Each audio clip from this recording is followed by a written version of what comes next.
I'm a cancer survivor and a father of two. My concern is about the preservation of Medicare and Medicaid. I most definitely will need these programs to be there in the future. I wanted to ask Congressman Mike Fitzpatrick why he has supported the Ryan budget, which would cut both Medicare and Medicaid programs that I and my family may rely on to live upon in the future.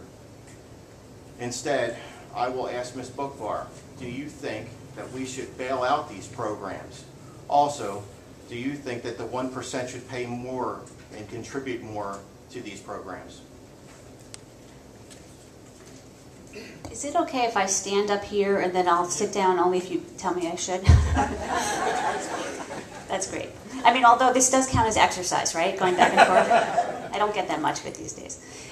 So I'm sorry to joke, but you have to laugh sometimes. What you raise is an incredibly serious question and with such serious consequences. And I don't know if you know this, but Bloomberg did an analysis of the districts across the country, which ones would be most impacted by the Ryan budget, were the Ryan budget to be passed. Would you believe that this district, the 8th district, was one of the 10 most impacted districts in the entire country by the proposed Ryan budget? Negative consequences, of course. I completely oppose the Ryan budget, the Paul Ryan budget, and frankly, having Paul Ryan as the vice presidential candidate makes this all the more concerning, particularly when you combine it with how far from center, how extreme the Republican convention platform was. If anybody, were paying attention to how far from right, how far from center those proposals are. The Paul Ryan budget absolutely takes everything in the wrong direction. So the last thing I want to do is hit first the people who are most vulnerable. I am very proud to be endorsed by the National Committee to Preserve Social Security and Medicare. I firmly believe that we need to help seniors, we need to help students, we need to help low-income and middle-class families, we need to help the unemployed.